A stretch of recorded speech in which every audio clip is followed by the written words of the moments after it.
meus queridos e amados irmãos, pastores, ministros do Reino de Deus aqui na terra. Quero saudar a todos com a paz do Senhor. Sou o vosso amigo, pastor Daniel Fontinelli, e estou passando aqui para mais um vídeo de edificação para o nosso elevo espiritual, tá bom? E hoje eu quero falar de um assunto permitente, de um assunto muito importante que se faz necessário para os dias odiernos. Quero falar sobre o conhecimento e a graça. O que é o conhecimento e o que é a graça? A graça em dois aspectos, tem dois sentidos. E o conhecimento, que tipo de conhecimento devemos ter? Tá bom? Mas antes disso, quero pedir já o seu like, o seu joinha, e vou deixar aqui na descrição do nosso vídeo o endereço aqui para você adquirir também o nosso livro Dicionário Bíblico Etimológico Fontinelli. Tá bom? www.upbooks.com.br é o endereço virtual para você adquirir o nosso livro Dicionário Bíblico Etimológico Fontinelli. Amados e queridos irmãos, é muito importante a gente, nesses dias em que no século 21, a gente observa que na igreja temos muitos teólogos, muitos doutores, muitas pessoas de uma cultura, e por que não dizer, até mais do que certos pastores. Tem pastores que são eloquentes, tem pastores que são cultos, tem pastores que buscam conhecimento a cada dia, mas infelizmente, diga-se de passagem, tem pastores que são preguiçosos, não gostam de ler, não gostam de estudar, e eles dão um prejuízo muito grande para a obra de Deus por não gostar de pesquisar, por não gostar de estudar a palavra de Deus. Todos os dias eu medito na palavra de Deus, estudo a palavra de Deus, porque eu preciso ter conhecimento para que eu cresça a cada dia no conhecimento de Deus, para que eu possa ensinar a outras pessoas. Eu preciso ter conteúdos bíblicos, conhecimentos gerais, tanto bíblico quanto secular, para que outras pessoas também sejam alcançadas e entendam melhor a palavra de Deus. Por isso que a Bíblia diz que existem pastores e mestres, Efésios 4:11, quando ele instituiu apóstolos, profetas, evangelistas, pastores e mestres. Esses pastores e mestres é a mesma pessoa. São pastores que são mestres, que ensinam a palavra de Deus. Infelizmente, existem muitos que ainda não se tornaram nem alunos, porque não gostam de ler, não gostam de estudar. Mas conheço muitos pastores que gostam de ler, de meditar na palavra de Deus e têm prazer em ensinar as Sagradas Escrituras. Vamos ler um texto sagrado aqui na epístola do apóstolo Pedro, na segunda epístola do apóstolo Pedro, no capítulo 3, no versículo 18, quando ele diz assim: antes crescei na graça e conhecimento de nosso Senhor e Salvador Jesus Cristo.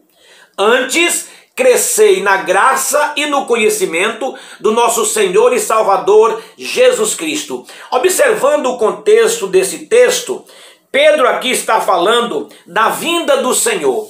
Na epígrafe do capítulo 3, ele está falando da vinda do Senhor. Mas nesse contexto, a partir do versículo de número 14, ele começa a falar que devemos guardar estas coisas. Do versículo 16, ele fala das epístolas de Paulo, que tem pontos importantes, mas de difíceis interpretação.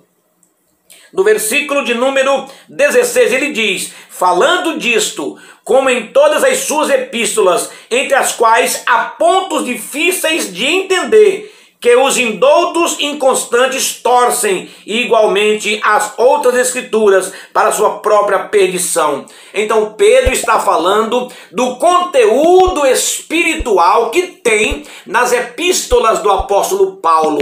Aí, para fechar, no versículo 18 ele diz: portanto, antes, meus amados irmãos, crescei na graça e no conhecimento do Senhor e Salvador Jesus Cristo. E eu quero lhes informar uma coisa importante sobre essas duas questões, sobre esses dois pontos importantes, que é graça e conhecimento. O que é graça? O que é conhecimento? Observe que ele diz: antes crescei na graça e no conhecimento do Senhor e Salvador Jesus Cristo. Na graça de Jesus Cristo e no conhecimento de Jesus Cristo. Graça também traz o sentido de simpatia. Graça também traz o sentido de aceitação, dependendo do contexto. Porque em Atos capítulo 2, versículo 47, diz que os discípulos caíam na graça de todo o povo. Então esta graça não é a graça de favor imerecido, mas é a graça de simpatia, é a graça de aceitação. Fulano caiu na graça de fulano, ou seja, fulano caiu na aceitação de fulano, foi aceito por fulano. Então esta graça é completamente diferente, que está em outro contexto. Mas o contexto da graça que Pedro fala, quando ele diz, antes crescei na graça, está dizendo na intimidade, no poder e no conhecimento do Senhor e Salvador Jesus Cristo. O conhecimento é na palavra. O cristão precisa crescer no conhecimento da palavra de Deus. Por isso que Paulo escreve a Timóteo e diz assim, que você não deve ter medo, não deve se envergonhar do evangelho de Cristo, mas aquele que é chamado para a obra de Deus tem que ter habilidade no manuseio da palavra de Deus. Tem que ter intimidade no manuseio da palavra de Deus. E ele diz para Timóteo, procura apresentar-te a Deus aprovado, como obreiro que não tem de que se envergonhar e que maneja bem a palavra de Deus. Não é aprovado como obreiro, é aprovado, vírgula, como obreiro que não tem de que se envergonhar. Então, quando você tem um conhecimento da palavra de Deus e manuseia bem a palavra de Deus, você não tem vergonha de se apresentar como obreiro preparado, com conhecimento da palavra de Deus. Então Pedro chama a atenção que nós devemos crescer tanto na graça quanto no conhecimento. Agora existe uma coisa importante aqui também, que é, quem tem muita graça e pouco conhecimento é levado ao fanatismo. Quem tem muito conhecimento e não tem muita graça é levado ao formalismo. Graça e conhecimento são duas coisas que precisam estarem juntas. Ter graça, que é a aceitação, que é o poder, que é a intimidade, mas ter conhecimento para saber o que você vai falar, para saber o que você vai explicar, para saber o que você vai ensinar. Então, nós encontramos o apóstolo João no capítulo 5, versículo 39, da epístola de João, ou do evangelho de João, do evangelho de João 5,39, ele diz, examinais as escrituras, porque vós julgais ter nelas a vida eterna, e são elas quem? As escrituras, que de mim mesmo testifica. E nós encontramos também na Bíblia Sagrada, no capítulo 17 de Atos, no versículo 11, diz que examinando todos os dias na palavra de Deus. Todos os dias, não é só uma vez por semana, não é só uma vez por mês. E em Mateus capítulo 22, versículo 29, Jesus diz assim, ó, errais não conhecer as Escrituras e nem o poder de Deus. Quando a pessoa não conhece as Escrituras, ela está cometendo um erro. Errais por não conhecer as Escrituras e nem o poder de Deus. Existem duas coisas distintas aqui. Por exemplo, a graça nos aproxima de Deus e o conhecimento nos revela quem Ele é. Você se aproxima de Deus através desta graça, que é manifestada para você, que é dada por Deus, que é um favor imerecido. Mas é exatamente o conhecimento quem vai te mostrar quem realmente Deus é. Graça é favor imerecido. Essa oportunidade que nós temos, que Deus nos deu, que é uma influência, que é uma vontade, uma bondade que Ele nos deu, nós não devemos em nenhum momento desprezar. Ter graça, mas ter conhecimento. Ter conhecimento, mas ter graça, porque essas duas coisas andam juntas. Quando o apóstolo Paulo disse, foi-me colocado espinho na carne, a saber, mensageiro de Satanás me esbofeteando no rosto, para que eu não me ensoberbecesse pelas grandezas de Deus reveladas em mim, e que por 3 vezes eu orei ao Senhor, e Ele me disse, a minha graça te basta. A minha graça te basta. Na segunda epístola aos Coríntios, capítulo 12, versículo 9.